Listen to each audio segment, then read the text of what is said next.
এখানে কোরআনে ভুল আছে এটা তো বলা যাবে না, আর এটা বলা যাবে না, কিন্তু ওসমান রাদিয়াল্লাহু তাআলা আনহু তো বলেছে। মানে ওদের প্রশ্ন হচ্ছে এখানে, হুজুর আমরা জানি কোরআনে কোনো ভুল নাই, আপনি কি মনে করেন কোরআনে কোনো ভুল আছে বলে মনে করেন আপনি? না, এটা আল্লাহ নিজে বলেছে। যে কোনো প্রকারের ভুল হোক না কেন, কোনো প্রকার ভুলই তো কোরআনে নাই, এটা আমরা বিশ্বাস করি, মনে প্রাণে বিশ্বাস করি।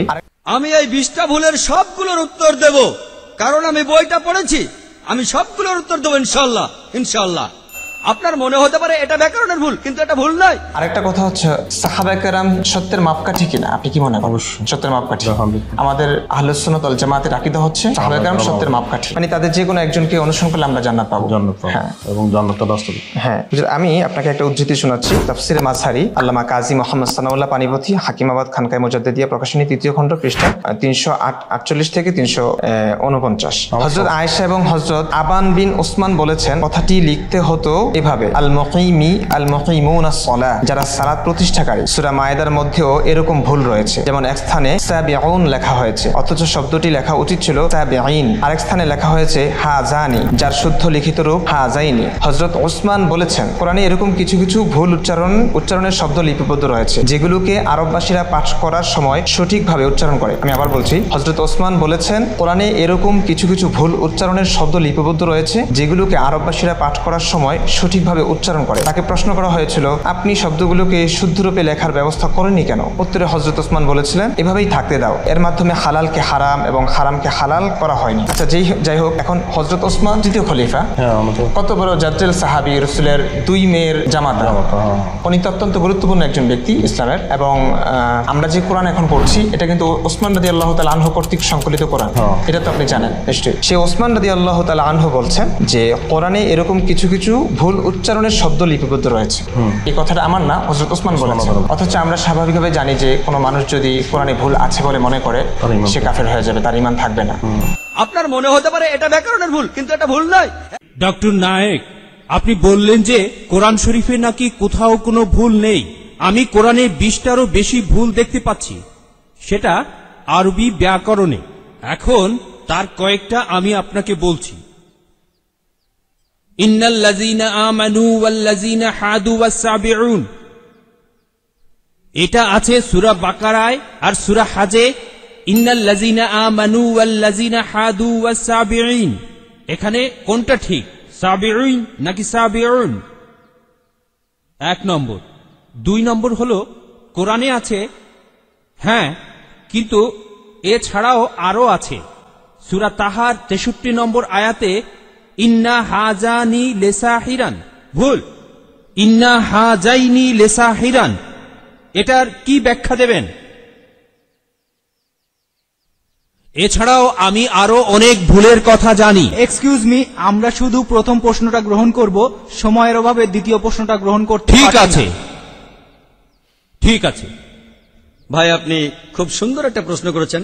আমি আরেকটু সহযোগিতা করতে চাই যে হ্যাঁ, আপনি সবগুলো ব্যাকরণগত ভুলের কথাই বলেন, আর আপনার হাতের বইটা লিখেছেন আব্দুল ফাদি। আব্দুল ফাদি, ঠিক? ইজ দ্য কোরআন ইনফেলেবল? আমিও দেখতে পাচ্ছি, হ্যাঁ, আলহামদুলিল্লাহ, আমি ভালোই দেখতে পাই।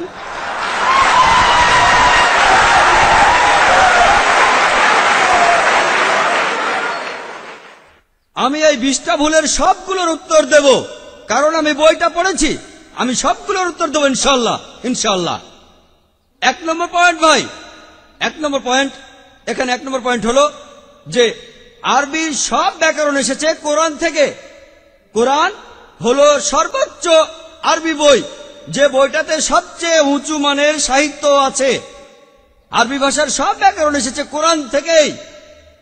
কোরআন হলো ব্যাকরণের মূল গ্রন্থ, আর কোরআন যেহেতু ব্যাকরণের মূল গ্রন্থ এবং সব ব্যাকরণে এসেছে কোরআন থেকে, কোরআনে কোনো ভুল থাকতে পারে না। 1 নম্বর পয়েন্ট। 2 নম্বর পয়েন্ট, 2 নম্বর পয়েন্ট, 2 নম্বর পয়েন্ট। ব্যাপারটা এরকম যে আপনি একটা রুলার নিলেন, আর সেই রুলারের গায়ে দাগ কাটা আছে, তারপর বললেন যে মাপটা ভুল হয়েছে। এটা বেশ অযৌক্তিক। 2 নম্বর পয়েন্ট, আরবে বিভিন্ন আলাদা আলাদা গোত্রে, আপনি যদি আরবি জানেন, আর ডক্টর উইলিয়াম ক্যাম্বেল আমার সাথে একমত হবেন যে আরবের গোত্রগুলোর মধ্যে ব্যাকরণ মাঝে মধ্যে বদলে যায়। কিছু কিছু আরবীয় গোত্রে যে শব্দটা স্ত্রীবাচক, অন্য আরেক গোত্রে সেটাই পুরুষবাচক। একই শব্দ, তবে গোত্রভেদে ব্যাকরণ বদল হতে থাকে, এমনকি শব্দের লিঙ্গ বদলে যায়। তাহলে আপনি কি কোরআনকে সবগুলো ব্যাকরণ দিয়ে পরীক্ষা করবেন না। আর এছাড়াও কোরআনের ভাষা এত উঁচু মানের, এতই উঁচু মানের, এর কাছাকাছি কোনো সাহিত্য নেই। আর কোরআনের বিরুদ্ধে অনেক বই আছে, ইন্টারনেটে গেলে দেখবেন 12টা ব্যাকরণের ভুল, 21টা ব্যাকরণের ভুল, আব্দুল ফাদি 20টা ব্যাকরণের ভুল। আপনাদের কি ধারণা খ্রিস্টানরা এই ভুলগুলো বের করেছে? কারাই ভুল বের করেছে জানেন? কারা করেছে? মুসলমানরাই। মুসলমান পণ্ডিতরা যেমন জামকশারি, তারা এটা করেছেন। কোরআনের ব্যাকরণ এত উঁচু মানের যে কোরআনের ভাষা মাঝে মধ্যে প্রচলিত আরবির বিরুদ্ধে যায়। কোরআনের ব্যাকরণ এত উঁচু মানের, কোরআনের ব্যাকরণ এতই উঁচু মানের, এজন্য তারা উদাহরণ দিয়েছে। আমিও একটা উদাহরণ দেব, এতে আপনারা সবগুলো উত্তর পেয়ে যাবেন। তারা উদাহরণ দিয়েছে যে কোরআনে লেখা আছে লূত আলাইহিস সালামের গোত্রের লোকজন তারা সকল নবীকে ত্যাগ করেছে। বলা আছে সব নবীকে তারা বর্জন করেছে। ডক্টর উইলিয়াম ক্যাম্বেল বললেন যে নূহ নবীর গোত্রের লোকজন তারা নবীদের ত্যাগ করেছে। আমরা ইতিহাস থেকে জানি যে মাত্র একজন নবীকে তাদের কাছে পাঠানো হয়েছিল। তাহলে এখানেও ব্যাকরণের ভুল আছে। কোরআনে বলা উচিত ছিল একজন নবীর কথা, বহুবচন না। আর আমি একমত।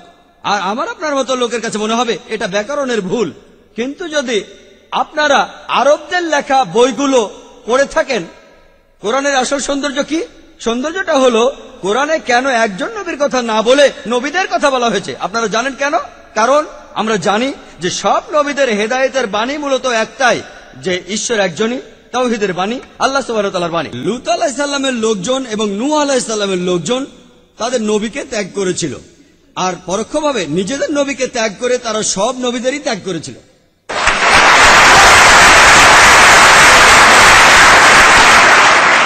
সৌন্দর্যটা দেখেন, ভাষার অলংকার দেখেন, আলহামদুলিল্লাহ।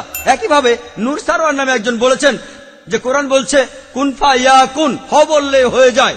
এটা নাকি হবে কুন ফা কানা, হ বললে হয়ে যেত। হ্যাঁ, আরবির পাস্ট টেন্সে কুন ফা কানা, কুন ফা ইয়াকুন নয়। কিন্তু কুন ফা ইয়াকুন আরো উঁচু মানের। বলা আছে আল্লাহ তিনি ছিলেন, আছেন আর থাকবেন, অতীত, বর্তমান, ভবিষ্যৎ। Thank you doctor Naik.